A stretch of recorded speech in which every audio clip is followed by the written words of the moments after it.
سبحان اللہ.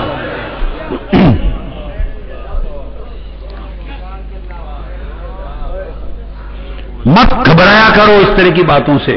کوئی سنیت کا ٹھیکیدار نہیں ہے. کیا سنیت؟ عشق مصطفیٰ، تکریم عشق مصطفیٰ، محبت اہل بیت اور تعظیم صحابہ کا نام ہے. اور ہم سے بڑا اس چیز کا سنیت کا کوئی سرٹیفکیٹ دینے والا نہیں ہے کائنات. جس نے اہل بیت سے محبت کی، جس نے اہل بیت سے محبت کی، اہل بیت کی محبت سے جن کے دل خالی تھے ہر دور میں، ان پر شیعہ ہونے کا الزام لگا. یہ بدبختی ہے، یہ ایک فتنہ ہے دین کے خلاف. امام اعظم ابو حنیفہ پر شیعہ ہونے کا الزام لگا. کتابیں بری پڑی ہیں، کتابیں بری پڑی ہیں. امام ہمارے امام پر،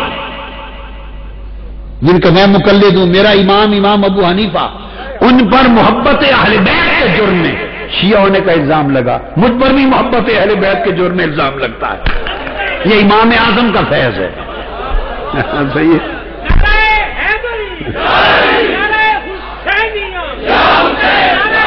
آگے سنیں، آگے سنیں. امام مالک پر الزام لگا،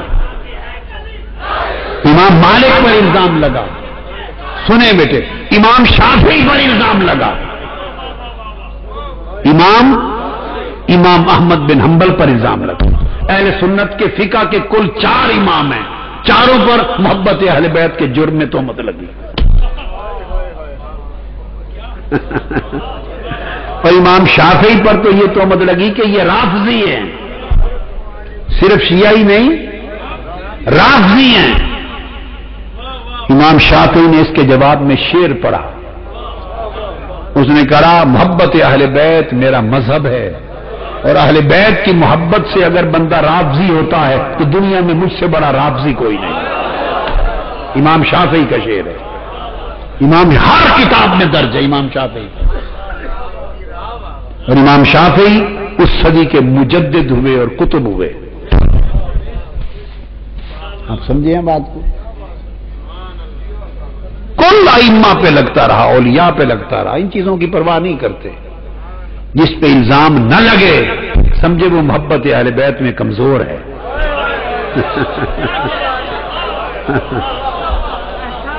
ان چیزوں کی پرواہ نہیں کرتے ہیں.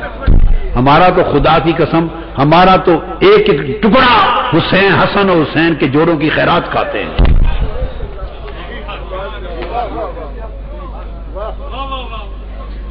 ہم تو جیتے ہی انہی کے نام پر ہیں، مرتے انہی کے نام پر ہیں. اور میں جب مسجد نبوی میں جاتا ہوں میرا زندگی بھر کا عمل ہے، زندگی بھر کا. تو سیدہ کائنات کے روضہ اقدس قبر انور کے سامنے جہاں امام زین العابدین بھی ہیں، امام محمد الباقر بھی ہیں، امام جعفر الصادق بھی ہیں، اکٹھے آرام فرمان. وہاں کھڑے ہو کے ان سے عرض کرتا ہوں، سامنے گنبد خضرا ہے. ہمیشہ عمر بھر ایک ہی جملہ بولتا ہوں اہل بیت اطہار کو، سیدہ کو، کہ اپنے بابا سے عرض کر دیں ہمارا کتا آیا ہے اور اس کو ٹکڑا ڈال دیں. میں تو آقا کا ٹکڑا بھی ان کا کتا بن کے مانگتا ہوں. ہمارا کتا آیا ہے، اس کو ٹکڑا ڈال دیں. یہ مشن منہاج القرآن اسی اصول پر ہے. یہی سبق سیدنا صدیق اکبر، سیدنا فاروق اعظم، سیدنا عثمان غنی رضوان اللہ تعالی علیہ مجمعین، حضور کے کل خلفاء راشدین کا یہی درس ہے.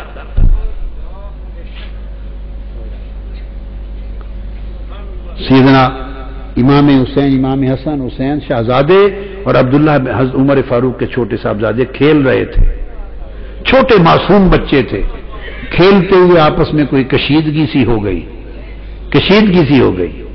اس کشیدگی میں شہزادوں کے منہ سے نکل گیا، انہوں نے بھی کوئی بات کی. وہ خلیفہ تھے، امیر المومنین تھے، خلیفہ وقت تھے. انہوں نے شاید خلیفہ ہونے کی بات کی ہوگی. انہوں نے کہا کہ تمہارے بابا تو ہمارے بابا کے غلام ہیں. چونکہ سیدنا فاروق اعظم نے کہا کرتے تھے کہ میں حضور کا عبد ہوں، کہا کرتے تھے حضور کا غلام ہوں، عبد ہوں و خادم ہوں، حضور کا غلام اور نوکر ہوں. تمہارے ابا تو ہمارے بابا کے نوکر ہیں. بیٹے کا دل ملول ہوا تو روتے ہوئے آ کے اپنے ابا حضور کو سیدنا فاروق اعظم رضی اللہ تعالیٰ عنہ کو شکایت کی کہ آج حسین نے مجھ سے یہ کہا ہے. سیدنا فاروق اعظم نے بیٹے کو پکڑا, کہا بیٹے یاد ہے یہ کہا ہے؟ سچ بات ہے, کہا ہے؟ ہمارے غلام ہے. نے کہا جی کہا ہے. ساتھ چلو. دروازے پر گئے, کھٹکھٹایا. سیدنا امام حسین شہزادے باہر نکلے. وہ دیکھ کے گھبرا گئے, وہ سمجھ گئے کہ انہوں نے بیٹے نے شکایت کی ہے تو شاید اب شکوہ کریں گے ابو جی ہمارے والد سے. تو پوچھا سیدنا امام علی مقام سے, حسین بیٹے آپ نے یہ کہا ہے کہ میں آپ کے بابا آپ کا غلام ہوں؟ انہوں نے کہا جی ہاں کہا ہے, بس ہماری آپس میں تلخی ہو گئی تھی. اس نے کہا نہیں, آپ کی تلخی ہو گئی, ہمارا کام ہو گیا. میں یہی تصدیق کروانے آیا ہوں کہ یہ ہمیں لکھ دیں واقعی کہ میں غلام ہوں آپ کا, تاکہ قبر میں یہ ساتھ لے جائے, تصدیق ہو جائے.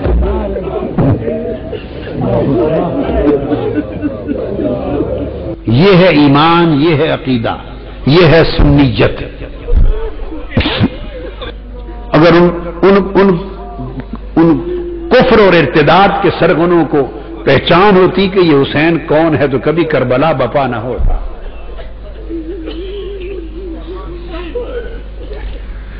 تو پھر میں نے جو حدیث عرض کی آپ ذرا غور کریں اس حدیث کے. ایک راوی سنیں, سیدہ شباب اہل الجنہ. ایک راوی ابو سعید خدری ہیں ترمذی شریف. دوسرے راوی حضرت حذیفہ ہیں. اس حدیث کے ایک راوی سیدنا علی المرتضی ہیں.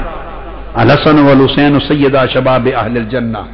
اسی حدیث کے ایک راوی حضرت انس بن مالک ہیں. اسی حدیث کے ایک راوی حضرت عمر بن الخطاب ہیں. سیدنا فاروق اعظم, الحسن والحسین سیدہ شباب اہل الجنہ. اس حدیث کے ایک راوی حضرت عبداللہ ابن عمر ہیں, فاروق اعظم کے صاحبزادے. وہ بھی صاحبزادے ہیں. صاحبزادہ کسی دوسرے کے صاحبزادے کو جنتی سب جوانوں کا سردار مانے تو اپنا بھی سردار کہہ رہا ہے نا. وہاں تو سب نے صاحبزادگیاں ان کے قدموں میں لٹا دی. پھر اسی حدیث کے ایک راوی عبداللہ ابن مسعود ہیں رضی اللہ تعالی عنہ, حاکم نے مستدرک میں. اس کے ایک راوی حضرت ابو ہریرہ بھی. کون رہ گیا ہے؟ وہ ان کی سیادت کا اعلان کرتے پھرتے. پھر حضرت عبداللہ ابن مسعود روایت کرتے ہیں, آقا نے فرمایا من احبنی فلیحب ھذا, جو مجھ سے محبت کرتا ہے اس پر لازم ہے کہ حسن اور حسین سے محبت کرے. عبداللہ ابن مسعود راوی, نسائی شریف. یہی حدیث عبداللہ ابن عباس سے بھی مروی. پھر یہی حدیث حضرت ابو ہریرہ سے بھی مروی. پھر حضرت ابو ہریرہ ابن ماجہ سنن میں سیاستہ میں روایت کرتے ہیں, آقا نے فرمایا من احب الحسن والحسین فقد احبنی, جس نے حسن اور حسین سے محبت کی اس نے مجھ سے محبت کی. انہوں نے یہ تو نہیں کہا کہ حضرت ابو ہریرہ نے کہ حضور نے فرمایا جس نے مجھ سے محبت کی, ابو ہریرہ سے تجھ سے محبت کی, اس نے مجھ سے محبت کی. وہ تو سچی سچی حدیثیں امت کو پہنچانے والے تھے. عبداللہ ابن مسعود نے بھی روایت کیا ان النبی صلی اللہ علیہ وسلم قال للحسن والحسین من احبہما فقد احبنی, جس نے حسن حسین سے محبت کی اس نے مجھ سے محبت کی. حضرت سلمان فارسی اس کے راوی ہیں, مستدرک میں حاکم روایت کرتے ہیں, آقا نے فرمایا من احبہما احبنی ومن احبنی احبہ اللہ ومن احبہ اللہ ادخلہ الجنہ. جس نے حسن اور حسین سے محبت کی اس نے مجھ سے محبت کی, جس نے مجھ سے محبت کی اللہ نے اس سے محبت کی. یہاں محبت کرنے والا بدل گیا. جس نے حسن اور حسین سے محبت کی اس نے مجھ سے محبت کی, اور جس نے مجھ سے محبت کی نہیں کہا کہ اس نے اللہ سے محبت کی, نا, جس نے مجھ سے محبت کی اس سے اللہ نے محبت کی.